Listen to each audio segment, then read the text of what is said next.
Hello YouTube! Today I want to do an overview of disability in the context of capitalism, a topic I've noticed many prominent leftist channels have understandably shied away from. But not me. Oh boy, I can't wait to read the comments. This bitch isn't even really disabled. She's just whining about nothing. Why don't we do eugenics? I'd absolutely shit in her mouth. Disclaimer before I start.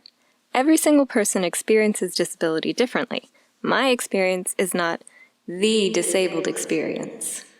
I'm not the disability ambassador. There will likely be a lot of disabled people who disagree with a lot of the things I say. And these are probably smart people. I know I have plenty of internalized ableism to sort through, and probably a lot of other shit wrong with me, and I hope this video reaches some people who can help me with that. I want to start a dialogue. I don't want to tell you what to think. I don't have a camera, but I do have a mic that I may have borrowed without permission from my brother. So let's get started. Stealing is wrong. Get a job and buy your own mic. Well, I can't. I can't work a job. Save up your welfare checks then. Oh, Jeremy Strawman, you kidder. Oh no. Oh, you were serious. Disability and capitalism. Access to resources is obviously something that people who are not from wealthy families struggle with, but it's a particularly difficult problem for people who are legally considered disabled.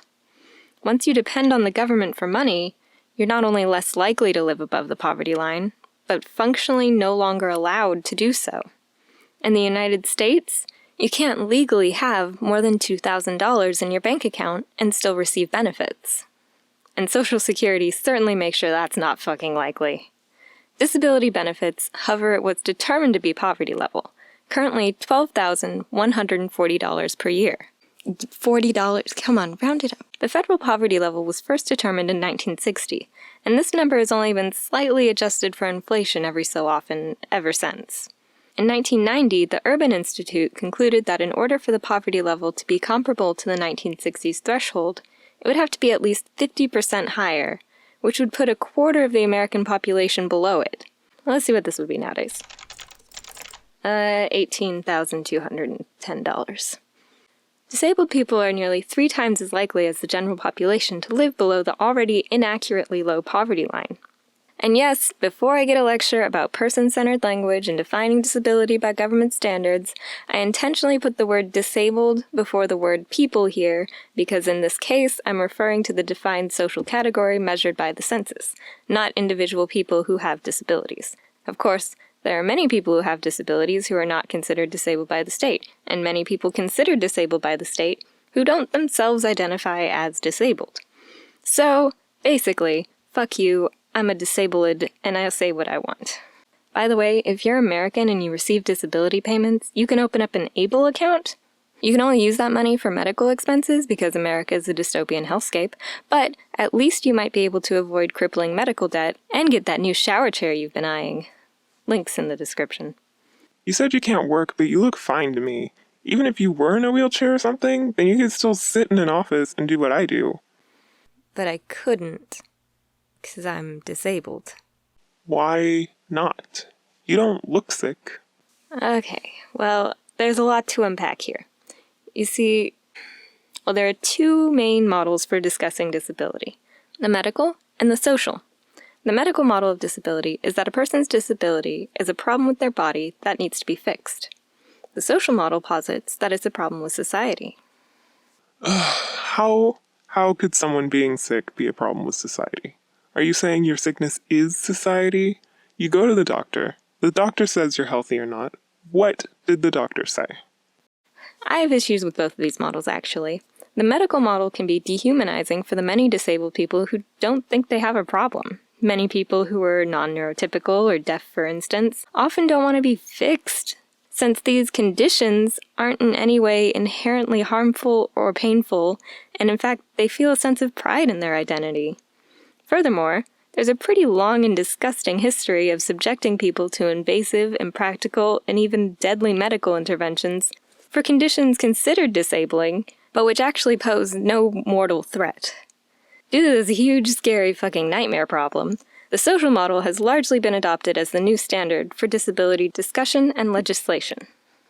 However, Marta Russell, author of the essays contained in Capitalism and Disability, would contend that the current version of the social model, also known as the minority model, has an insidious neoliberal bias, which can often deny the reality of disability in a capitalist society.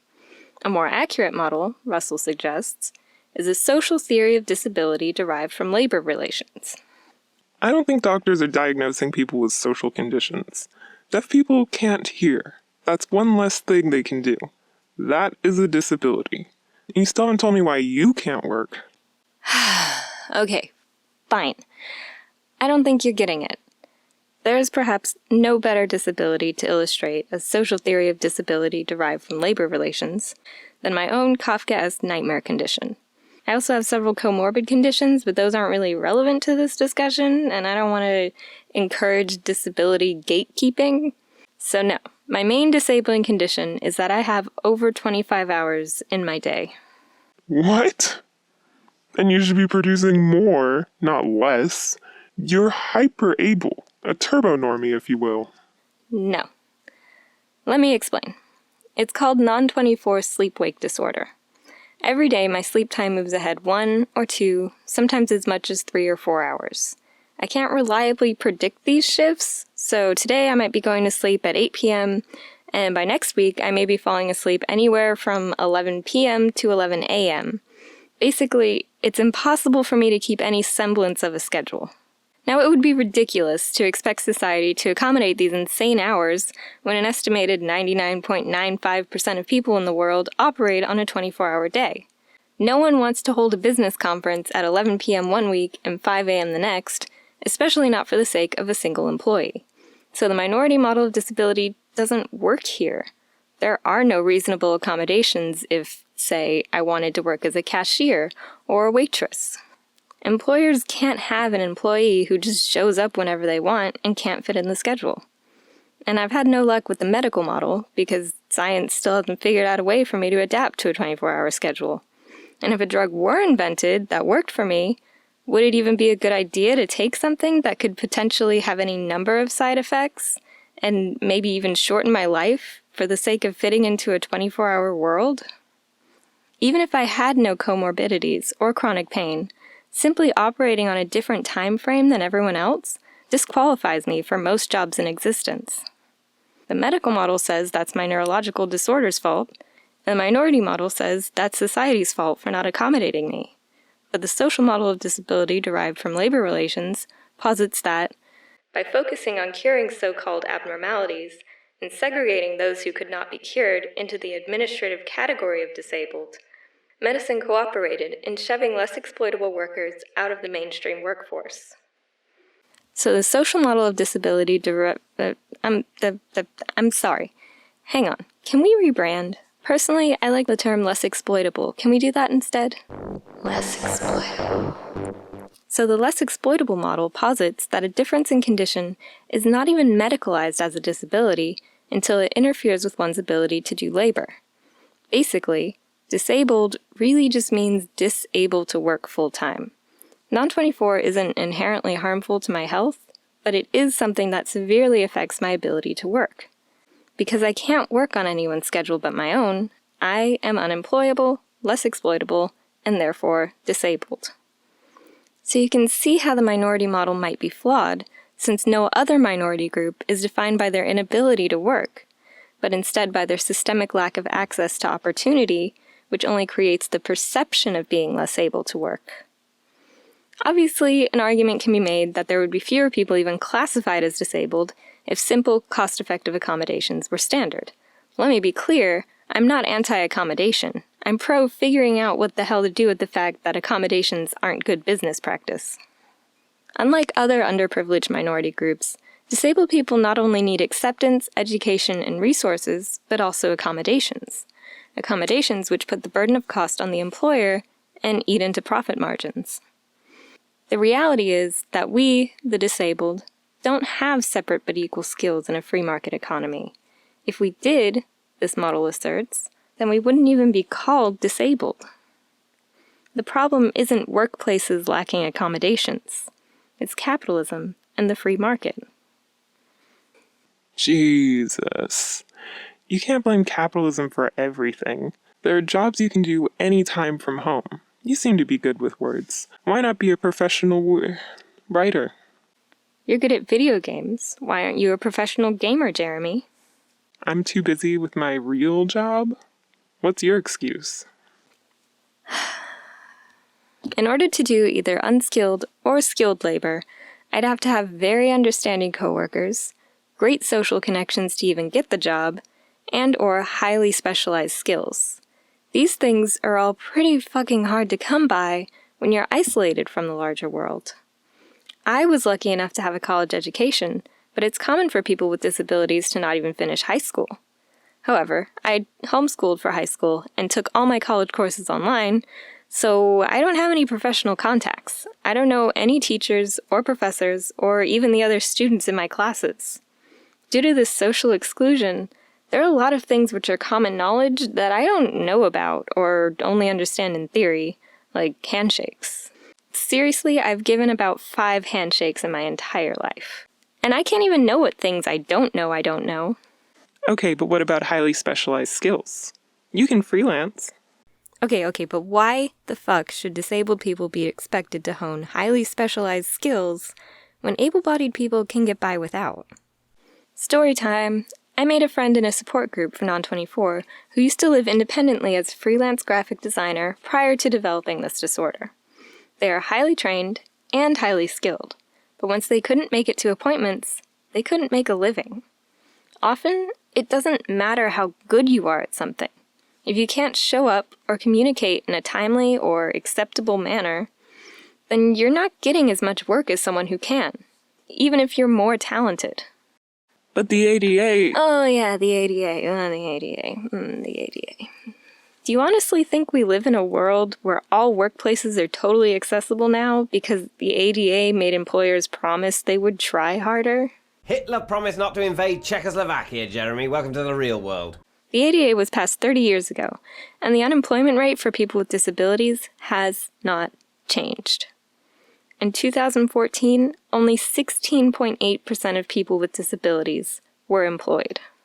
Certainly many workers who may be considered disabled are just as capable as anyone else and ultimately cost the same as any other employee, but employers and insurance companies only see the risks which come with the pre-existing condition, ignoring, of course, that any number of their able-bodied employees may have costly invisible disabilities.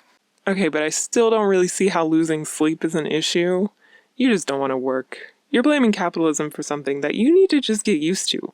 I never sleep. Listen. I don't want to have this conversation where I have to show you my medical records and explain that sleep deprivation is literally a form of torture. I just don't. I don't feel like using any more time in this video justifying myself, and I think this is partly what keeps so many disabled people from entering the public discourse. There's a fear that you're not disabled enough, or it's not in the right ways, that people will blame you or pity you or treat you as if you have no value, that people won't listen to what you say because they only care about your misery porn, or fixing you enough to get a job, or hearing your inspirational story. Which reminds me, I have an inspirational anti-capitalist quote that I want to read. Can we stop talking about capitalism? Let's just see if you can guess who said it. Ahem. In such a crisis, the capitalist class cannot save itself or its institutions. The police and armies will be powerless to put down the last revolt. For man at last will take his own, not considering the cost. When that day dawns, if the workers are not thoroughly organized, they may easily become a blind force of destruction. Unable to check their own momentum, their cry for justice drowned in a howl of rage. Whatever is good and beneficent in our civilization can be saved only by the workers. And the industrial workers of the world is formed with the object of carrying on the business of the world when capitalism is overthrown. God, I don't know. Can you people stop talking about the end of capitalism as an inevitability? You sound like an edgelord. It's Helen Keller. And no. Did you know there was an FBI case file on her due to her un-American socialist rhetoric and organizing activities? Link in the description. Leaving school, all I knew about Helen Keller, aside from her disabilities, is that she knew the sign for water. Why is that? Because what she said is leftist propaganda? Granted, the lack of nuanced discussion may be more of a problem with our education system and less of a problem with how we use disabled people to propagate the myth of pulling yourself up by your own bootstraps. But I'd propose there are several cognitive and cultural biases working against an accurate public perception of Comrade Helen and people with disabilities in general. Like what? Well, I think that might take more than one video, but the first bias I'd like to dig into is the just world theory, because it kind of sets the stage for the others. In a study done by Lerner and Simmons in 1966, 72 undergrads were subjected to watching a video of a girl who appeared to receive severe and painful shocks every time she got an answer on a test wrong. As the video went on, it became clear that the undergrads could do nothing to help her, and that these shocks would continue into a second session. So how did these people confront powerlessness in the face of another person's suffering? Simple. They devalued the girl. If a guilty person is being tortured, then that's okay, right? No, it's not okay, but I don't have time to talk about that right now. That's messed up. I'd never do that. I'm not here to force you into introspection, but remember how, after I told you that I can't work, you responded by claiming that I could in fact work, even though you had pretty limited information on my life and my conditions? This propensity to blame someone for something they can't control is often called victim blaming, and probably every person familiar with the Me Too movement knows the term. I prefer just world theory in this context, though, because many people with what are considered disabilities don't consider themselves victims or even necessarily disabled. It's not uncommon for deaf people to say that they pretty much just speak a different language. The term just world theory focuses on the biased person's own perception of the world as fair in the ways they deem appropriate. For instance, seeing the idea of being deaf as a loss of hearing rather than being capital D deaf as an identity. This way, we don't unfairly label said deaf person a victim. So basically, if you start with the assumption that the world is fair, God is good, karma exists, hail Satan, spit in my mouth, mommy, then this can be really great for your own self-esteem. It can give you a sense of control, which can be a really positive thing. But what happens when that control is challenged by an existential threat, like someone with a disability, existing near you? Menacingly! Well, now you have to either decide the person deserved what's perceived as an illness because they're less valuable, yikes, or their condition somehow adds to their life and they're actually normal, but not just normal, extra super special, deeply meaningful, differently abled. Inspirational. So we talk about the story of the kid who learned to communicate despite being deaf and blind. Inspirational. And don't mention anything that might be polarizing about her life. Anything that might just show that not only was Helen Keller a full-grown adult with opinions of her own, Infantilization. but that those opinions, to some people, were bad and could hurt public perception of people with disabilities. Knowing that Helen Keller was a socialist is enough for some people to tip the scales from she was extra super duper special back to she fucking deserved it. Basically, it's bad optics. It's bad for the brand. But I think we need to make room in the discourse. Obviously, a large part of the problem of how we perceive people with disabilities as victims is how we measure value in a capitalist society. Of course, it all comes back to capitalism. But really, what can be done about the fact that it's not profitable to employ disabled workers, especially considering that there are already not enough jobs for able ones? I'm not going to pretend like it's any different. I know when it comes to both the labor market and video making, I have low production value. Come on, you just don't want to work. Of course I want to work. Do you think I like having no organizing force in my life and being crushed by existential dread on a daily basis? It's not ideal. I can feel a desire for work and still understand that it would be a nonsensical business move for someone to hire me full-time. That has nothing to do with my work ethic or self-confidence, and everything to do with my confidence in the free market. Maybe a lot of us less exploitables can't work a full 40 hours a week. But if given the resources to survive and educate ourselves, we can absolutely contribute in meaningful ways. If our society was structured in a way that we only did the work that needed to be done and extra work was optional, then I'm not really sure how many people would even be considered disabled. Can we finally, genuinely then, call people differently abled? Or will this always be a dysphemism? Of course, There are people who will always need carers, and people who will not be able to do any amount of physical or intellectual labor. But without the need for everyone to work, then I wonder if people would be quicker to recognize these individuals as added value rather than added burden. And please don't get upset at my use of the word burden here, because currently that's what I am in this society. I don't want to sit here and pretend like it's different. I want society to be different. I'm currently not only a financial burden, but an existential one. Families can become homeless caring for children with disabilities, especially children with disabilities unrecognized by the state. Families skip meals and make huge sacrifices because they can see the human value in individuals who aren't valued by the free market. Unfortunately, for countless people with disabilities, many families don't see their value outside of the free market, or aren't willing to make those sacrifices, and instead abuse them, kill them, or leave them to die.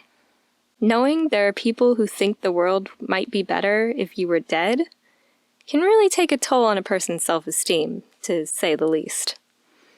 But I think it's better to face this reality and discuss its causes, rather than cover it up in social taboos and polite language and hope it'll go away. Superficial analysis only leads to superficial solutions. I'm sure it's totally safe to have that sort of serious life or death discussion here. People never receive death threats, not on the internet. I can know intellectually that it's okay to enjoy life and spend time with people I love, doing things that I love, without the crushing guilt of not producing anything of market value. But it's hard to recondition myself to accept that just because I don't have labor value, I do still have human value. Due to the COVID-19 pandemic, over 16 million Americans have lost their jobs at the time of writing this video.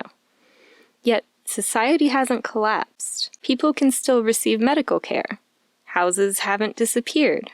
Food hasn't disappeared. We still have all the same resources. The only problem is that people are prevented access to these resources due to our economic system. Our system is founded on the false and dangerous idea that every person has to work full-time, even if they're just standing outside flipping a sign around for 40 hours a week, when they could be doing something that contributes meaningfully to society, something that they might enjoy. And what's worse, the idea that people should be punished if they don't work full-time. That if we didn't punish people for this, then there would be no doctors or farmers or scientists. That no one desires to do work, help society, or expand human knowledge without payment. Explain the existence of fan fiction. With the rise of automation, more and more people will not need to work. Already, there's no need for the 40-hour work week. I hope with this channel, we can all explore how to define value outside of the capitalist labor market together. And remember, there's no shame in being less exploitable.